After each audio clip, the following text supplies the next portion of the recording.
Niining panahon nga ang putling ebanghelyo gihagit sa mga hiwi nga pagtulunan. Kinahanglan mo barog ang mga tinunan ni Kristo sa pagpakigbisog sa paglaban sa pagtuo nga makausa ug alang sa tanang panahon gihatag sa Dios ngadto sa iyang katawhan. Maoy hinungdan nga namugna kining tulumanon ang putling ebanghelyo. 30 minutos nga pagsabwag sa tinuod nga ebanghelyo kauban ni Pastor Jeremias Hangad. Ang putling ebanghelyo tulumanon nga gihatod kaninyo sa Unidos Community Bible Fellowship sa Unidos Plaridel, Misamis Occidental. Ang putling ebanghelyo, ang putling ebanghelyo, ang putling ebanghelyo.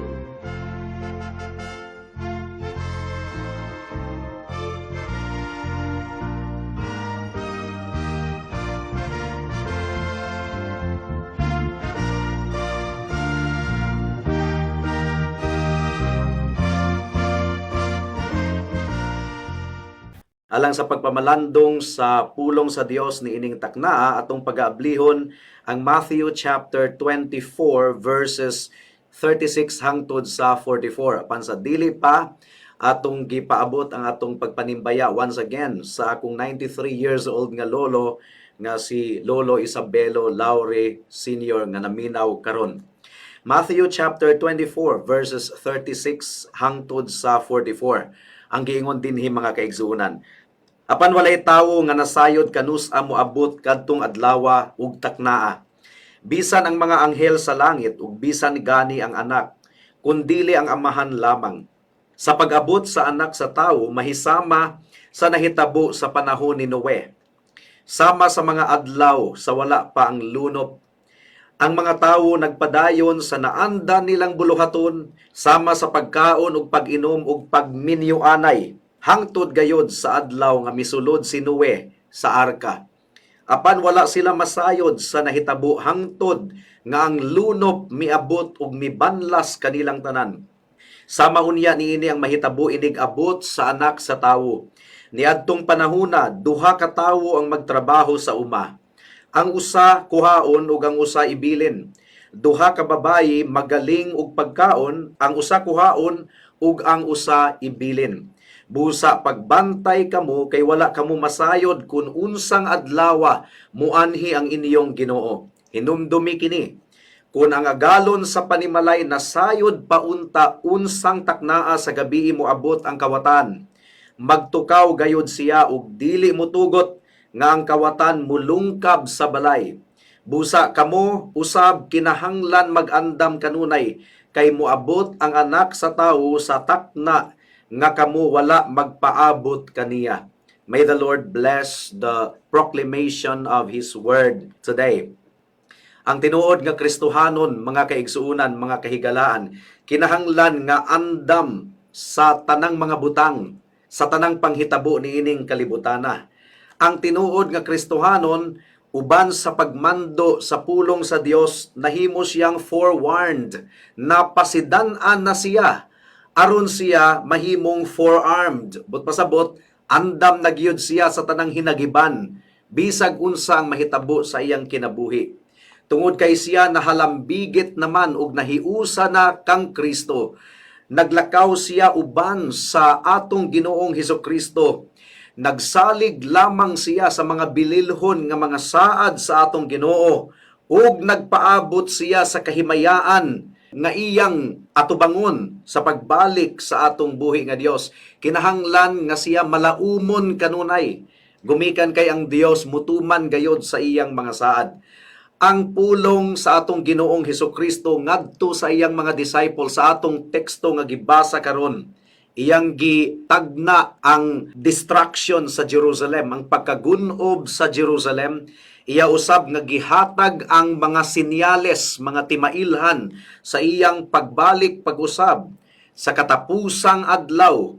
Applicable kini sa tanang mga Kristohanon nga tinuod. Ang giingon ni Kristo sa bersikulo 44, busa kamo usab kinahanglan mag-andam kanunay kay moabot ang anak sa tawo sa takna nga kamo wala magpaabot kaniya. Moabot kuno si Jesus sa takna nga wala nato gi-expect mga kaigsuonan, nga wala nato gilauman busa kinahanglan nga mag-andam kita kanunay. Mao kini ang pahimangno ug pasidaan sa pulong sa Dios ug dinhi nakasentro ang atong pagpamalandong niining taknaa. Dunay duha ka bahin ang atong pagpamalandong. Una, the important event. Ang importanteng panghitabo nga gipasidaan ni Kristo sa matag usa kanato. Ikaduha, the solemn admonition. Ang seryoso kaayo nga tambag o pahimangno sa Ginoo sa matag usa kanato. Hinaot nga giyahan kita sa Ginoo sa pagpamalandong sa iyang pulong niining taknaa. Mudangat na kita sa unang punto. The important event. Ang importante kaayo nga panghitabo nga atong gipaabot or panghitabo sa umaabot. Mao kining pagbalik sa anak sa tawo. Mao kining pagbalik pag-usab sa atong Ginoong Hesukristo. This is the great prospective event of the world.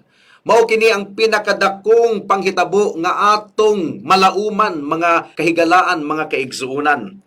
Mianhi si Kristo sa una niyang pag-anhi, mianhi siya aron luwason kita gikan sa atong mga kasalanan. Aron pagabayra niyang silot sa sala, nga angayan lamang unta nga madawat sa mga makasasala nga susama kanato, pero gisalo ni Kristo ang tanang tunglo sa Dios ug tanang kapungot sa Dios didto sa cross sa Kalbaryo. So he came to put away our sins. And I am talking to true believers in the Lord Jesus Christ. Pero sa iyang pag-anhi, pag-usab, sa iyang pagbalik, mga kaigsuonan, muanhi si Kristo, aron iyang tigumon ang tanan niyang mga katawhan, ug aron kumpletuhon ang ilang kaluwasan. Muanhi si Kristo personally, mo ginigiingon sa Buhat Kapitulo 1, nga kung unsa ang pamaagi sa pagkayab niya sa langit, mausab ang pamaagi sa iyang pagkanaog, sa iyang pagkunsad. Jesus Christ will come personally, ug si Kristo mobalik gayod sa dakong himaya. Mahimayaon gayod kayo ang iyang pagbalik. Dili kini hitupngan sa himaya, mga kaigsuonan, mga kahigalaan. And then, ang giingon usab ni Kristo, kalit lamang ang iyang pagbalik. Sama kuno sa kawatan, sa kagabhion, nga wala nato gi-expect. Ingon usab niini ang pagbalik sa atong Ginoong Hesukristo. Ang kalibutan kuno, sama sa panahon ni Noe, nagpadayon sa naanda niini nga buluhaton, kaon, inom, enjoyment, mga kahilayan, magminyo ang mga dalaga ug ulitawo. Walay warning ang baha sa kapanahunan ni Noe. Ang mga tao mibuhat sa naanda nila nga gibuhat, and then all of the sudden miabot ang baha, isip paghukom sa Ginoo sa nagkadautan or sa dautan kaayo nga kalibutan sa panahon ni Noe. Mao kini ang panag-ingnan ni Kristo sa iyang pagbalik, mga kaigsuonan. Ang mga tao, ga Facebook siguro, ga YouTube, ga internet, naminaw, mitanaw og sine, tanan nga mga naandan nga buluhaton, and then all of the sudden, mubudyong ang trumpeta sa atong buhi nga Dios. And Jesus Christ will come with His holy angels, kauban niya og makita nato siya sa kawanangan. Now, adunay duha ka posible nga pamaagi nga kita moatubang sa trono sa atong Ginoo sa atong kapanahunan. Either maabtan nato ang pagbalik sa atong buhi nga Dios, usa kini ka option, mga kaigsuonan, or kung dili nato maabtan ang pagbalik ni Kristo, iya kitang pagatawgon pinaagi sa kamatayon. He will call us personally nga moatubang kita sa iyang trono alang sa paghukom pinaagi sa kamatayon. Moatubang kita sa iyang kahimayaan, o mausahay ang kamatayon, mga kaigsuonan, kalit lamang gayod. Nga wala nato gilauman, wala nato damha, wala nato gidahom. Ang kamatayon, dili kini mag-warning mausahay. Ang kamatayon, mausahay, kalit kaayo kini nga moabot sa atong kinabuhi. Ang giingon sa Hebrewhanon Kapitulo 9, versikulo 27, kay gitakda naman alang sa matag usa ang mamatay, kausa lang, ug pagkahuman niini moatubang siya sa paghukom. Therefore, whether maabtan kita sa pagbalik sa atong Ginoo, second coming mga kaigsunan, or pagatawgon kita sa Ginoo pinaagi sa kamatayon, either of the two, kinahanglan gayod nga mahimo kitang andam sa tanang higayon. Dunay illustration nga gigamit si Kristo sa iyang pasidaan niining atong teksto nga ang agalon kuno sa usa ka panimalay kung nasayod siya kung kanusa moabot ang kawatan, magandam gayod siya. Magandam siguro siya pusil or sundang or litag mga kaigsuunan ug dili siya mutugot nga ang kawatan magmalampuson sa pagkawat sa iyang mga kabtangan ug kwarta. Now, kita usab, nasayod kita nga mubalik ang atong Ginoong Hesukristo. Ug nasayod kita nga posibleng muabot kanato ang kamatayon. Sa wala lang nato damha. Wala ta kahibalo kung kanus-a mubalik si Kristo. Wala usab kita kahibalo kung kanus-a kita mamatay. Mao nga kinahanglang mag-andam kita kanunay ug magpaabot kita o kinahanglan nga atong tinguhaon nga dili kita makuratan, andam kita kung muabot kana nga panghitabo. Matthew chapter 24 verse 43 to 44 ang giingon dinhi, hinumdumi kini kun nangagalon sa panimalay na sayod paunta-unsang taknaa sa gabii moabot ang kawatan, magtukaw gayud siya og dili motugot nga ang kawatan mulungkab sa balay. Busa kamo usab kinahanglan mag-andam kanunay kay moabot ang anak sa tawo sa takna nga kamo wala magpaabot kaniya. Seryoso kini nga pasidaan mga kaigsuunan. Ang kamatayon mao kana ang katapusan sa tanang oportunidad. Mao kana ang katapusan sa tanang paglaom alang sa kaluwasan kung maabdan sa kamatayon ang tawong dautan. Wala na siya'y kahigayunan pa nga manglimpyo sa iyang kaugalingon pinaagi sa dugo sa atong Ginoong Hesukristo. Ulahin na ang tanan. Kinahanglan nga mahimo kitang andam. Seryoso kini mga kaigsuunan. Seryoso usab ang pagbalik sa atong Ginoong Hesukristo.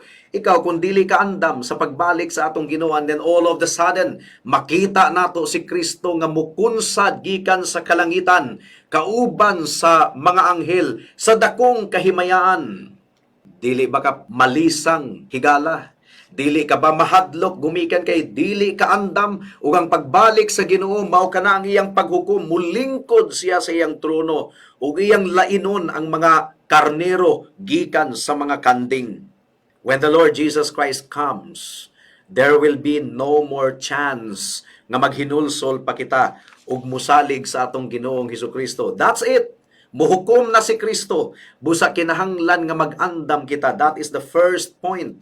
Ang event or ang panghitabo nga atong malauman nga sigurado gayud nga mahitabo sa katapusang adlaw.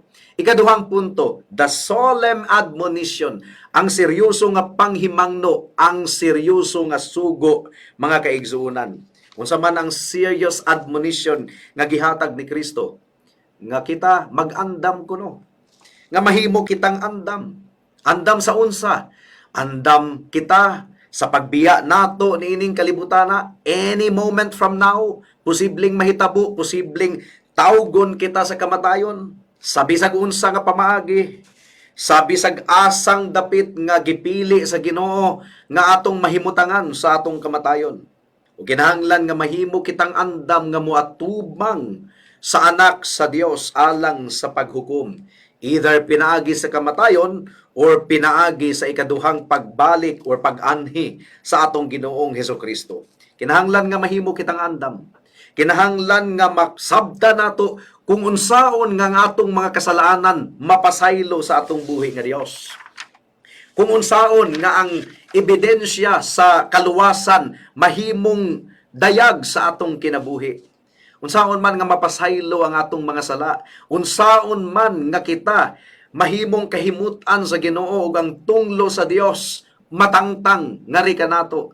Dili kini mahitabo pinaagi sa atong maayong binuhatan, gumikan kay walay matarong, wala bisag usa. Ang atong pagkamatarong hugawng panaptong dinugan lamang atubangan sa Dios. Gikinahanglan nato ang pagkamatarong ni Kristo nga igasulob kanato Mahitabo kini kun maghinulsol kita sa atong sala ug mosalig lamang kang Kristo. Siya lamang ang matarong. Kinahanglan nga magsalig kita sa iyang dugo. Tungod kay ang giingon sa Biblia, kung walay pag-aga sa dugo, walay kapasayloan sa kasalanan, ug walay kaluwasan. Mao nga salig sa dugo ni Kristo higala, aron ikaw maluwas. Kinahanglan nga mag-andam kita, pinagi sa pagkinabuhi nato nga balaan at tubangan, isip ebidensya nga kita aduna nay bag-ong kasing-kasing ug giluwas na kita gikan sa pagkaulipon sa sala. Kinahanglan nga aduna gayoy pamatuod sa atong kinabuhi nga kita haom sa kahimayaan sa atong buhi nga Dios. Kinahanglan nga mahimo kitang andam sa tanang higayon. Anytime soon, mubalik ang atong Ginoo or tawagon kita niya pinaagi sa kamatayon. Sama ni Esteban nga andam gayod si Esteban. Sama ni Pablo mga kaigsuunan ug linibo ka mga sulugoon sa Ginoo nga nahimong andam sa pagtawag sa Ginoo kanila diha sa kamatayon. Mao nga siguraduha nga ikaw anaa kang Kristo. Siguraduha gayod nga kabahin ikaw sa lawas ni Kristo nga mao ang iglesia. Siguraduha gayod nga ikaw nahiusa kang Kristo personally. Siguraduha gayod nga pinaagi sa pagtuo ikaw nahiusa kang Kristo. Ikaduhang Korinto kapitulo 5 bersikulo 17 ang gingon dinhi. Kay bisan kinsa nga nahiusa kang Kristo, bag-o na siya nga binuhat, ang daan miagi na ug ang bag-o miabot na. Nabati ba nimo ang imong panginahanglanon kang Kristo higala? Nailhan mo ba siya ingon nga imong bugtong Dios ug manluluwas? Nakaplagan mo ba si Kristo? Gipanag-iya ka na ba ni Kristo karon? Nagkinabuhi ba ikaw nga takos sa ebanghelyo igsoon? Ikaw ba andam anytime kung mubalik ang Ginoo sa atong kapanahunan karon? Kung ang kamatayon mudangat kanimo, wala ra bay gisanto ning kamatayon nga edad? Naay mamatay nga bata pa, naay mamatay nga tiguang na. Pero kung kita pagatawgon sa Ginoo pinaagi sa kamatayon, dili gayod kita kabalibad. As it is appointed for man to die once, and after that, to face judgment. And so the question, mga kahigalaan, kalit ra ba nga moabot ang kamatayon? Unexpected, mga kaigsuunan? Then, kinahanglan nga siguraduho nato kung unsa ang kondisyon sa atong kalag. Kinahanglan nga mabatunan nato ang kaluwasan nga gihatag sa Dios nga libre pinaagi ni Kristo. Kinahanglan dili kita matagbaw sa pamasin, basin daig maluwas ko. Kinahanglan mahimong sigurado ang imong kaluwasan higala. Kinahanglan nga nadawat nimo ang grasya sa kaluwasan pinaagi sa pagtuo lamang kang Kristo. Mukalit ra ba og dangat kanato ang kamatayon? Oh yes. Mukalit lang, dili nato damhon. Kinahanglan nga magkinabuhi kita diha sa gugma. Kung kita mulakaw sa atong balay sa buntag para mo tungha sa atong trabaho, nakasigurado ba ta nga makauli pa kita sa paniudto or sa panihapon?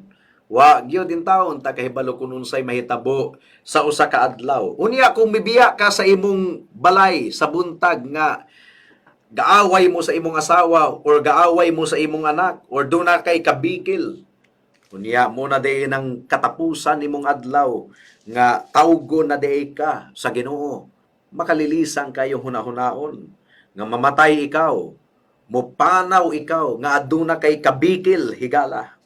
Mukalit ra ba og abot ang kamatayon? In most instances, kalit lamang gayon ang kamatayon. Mao nga ang mga kaigsuunan diha sa iglesia, kinahanglan nga maglakaw kita nga takos sa ebanghelyo diin kita gitawag sa atong Ginoo. Ang kamatayon kalit ra ba nga moabot? Unexpected, mga kaigsuunan. Then ang mga makasasala kinahanglan nga makaplagan nila si Kristo, mailhan nila si Kristo ingon nga ilang bugtong Dios ug manluluwas. O karon ang insaktong higayon nga atong mailhan si Kristo. Gumikan kay ugma basin ug ulahin ang tanan. kung ang kamatayon mo aresto kanato niining taknaa. Kinahanglan nga anaa kita kang Kristo higala. Hadlok kaayo kung mudangat kanato ang kamatayon, unya dili day kita andam. Now, alang sa mga kaigsuuna nato diha sa pagtuo, mudangat ba kanato ang kamatayon nga kalit lang, unexpected? Now, kinahanglan nga ang tinuod nga mga magtutuo mubarog alang kang Kristo. Dili ikaulaw si Kristo at tubangan sa mga tao. Maningkamot usab siya nga isangyaw ang mensahe sa ebanghelyo. Maningkamot siya nga motubo siya diha sa gugma ug pagkabalaan. Ug ang ilhanan nga kita higala ni Kristo kung atong gibuhat o gituman ang iyang mga sugo. Ug mo kini ang ilhanan nga kita linuwas na gikan sa pagkaulipon sa sala kung kita nagasunod sa kabubuton sa atong buhi nga Dios. John chapter 14 verse 21 ang giingon dinhi, ang mudawat sa akong mga sugo ug magtuman niini mao ang nahigugma kanako, ang akong amahan mahigugma kaniya nga nahigugma kanako, ug ako usab mahigugma kaniya ug magpaila sa akong kaugalingon ngadto kaniya. Nakuha nato ang ebidensya di ay sa atong kaluwasan. Mao kining naglakaw kita sa gugma sa Dios o gugma alang sa mga katawhan, ilabi na sa mga kaigsuuna nato diha sa pagtuo. Higala, mao kini ang bugtong pamaagi nga mahimo ikaw andam sa pagatubang sa atong buhi nga Dios. Kinahanglan nga naghinulsol ka sa imong sala ug nagsalig lamang ikaw kang Kristo ingon nga imong bugtong Dios ug manluluwas. Dili ka makaluwas sa imong kaugalingon, mao nga mianhi si Kristo aron luwason ang mga makasasala nga sama nimo ug sama kanako. Pinaagi sa iyang pagsunod sa balaod sa Dios perfectly ug pinaagi sa iyang pag-ula sa iyang dugo didto sa cross sa Kalbaryo, higala ug igsuon. Dawata si Kristo karon ingon nga imong bugtong Dios ug manluluwas karon na kay basen ug ugma ulahin na ang tanan. Magampo kita. Salamat o Dios sa mensahe sa kaluwasan, sa hagit nga mahimo kaming andam. Salamat o Dios. Mao kini among giampo ug gipasalamatang daan sa ngalan ni Jesus. Amen.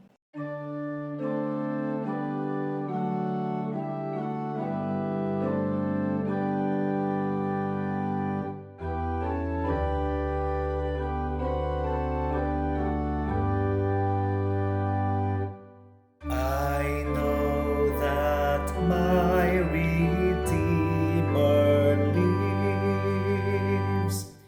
What comfort this sweet sentence gives. He lives who once was dead. He lives, my ever-living head. He lives to bless me with His love. He lives to plead for me above. He lives my hungry soul to feed. He lives to help in time of need. He lives triumphant from the grave. He lives eternally to save. He lives all glorious in the sky. He lives exalted there on high. He lives to grant me rich supply. He lives to guide me with His eye. He lives to comfort me when faint. He lives to hear my soul's complaint. He lives to silence all my fears. He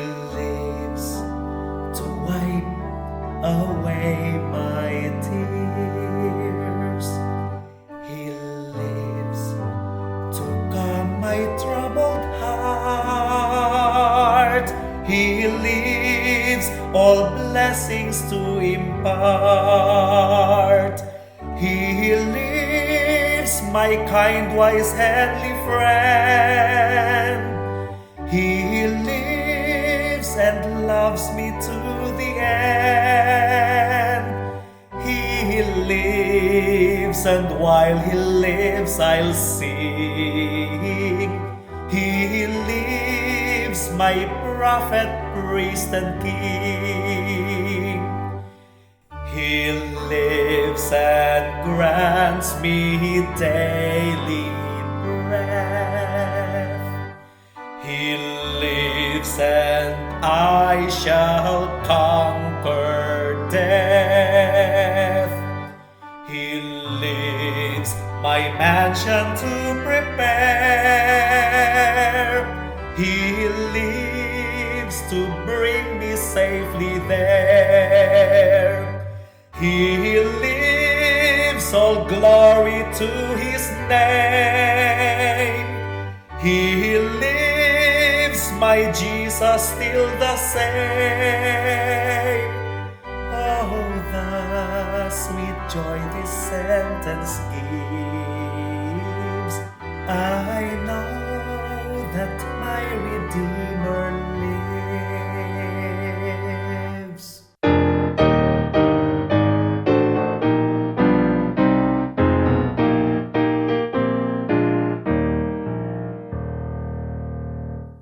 Ang putling ebanghelyo nagsaulog sa ikaupat ka tuig sa matinud-anon nga pagsangyaw sa maayong balita sa grasya sa kaluwasan pinaagi kang Kristo dinhi sa kahanginan.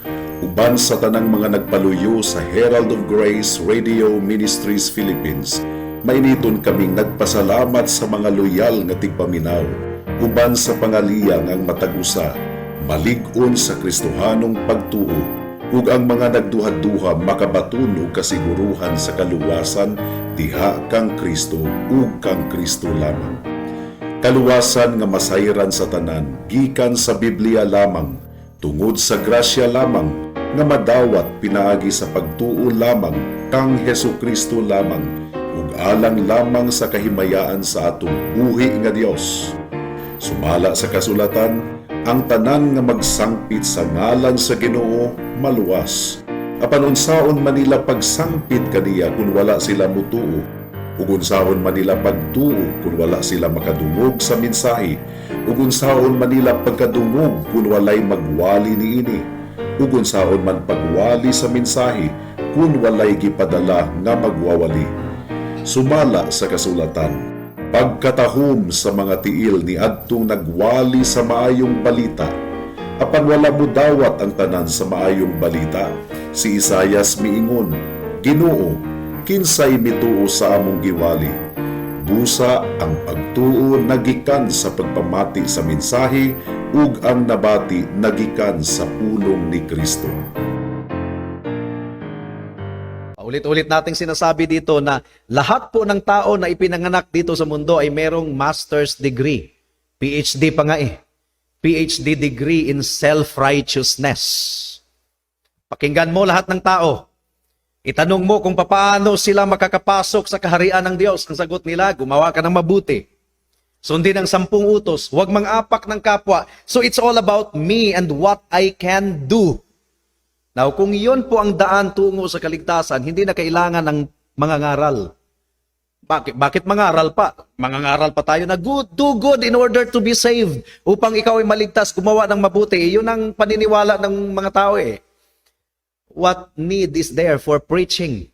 But since salvation is not by good works, but salvation is solely by God's grace and by God's grace alone, at tayo ay ituturing na matuwid sa harapan ng Diyos, hindi sa ating katuwiran, kundi sa katuwiran ni Kristo, that's the reason why we proclaim the gospel.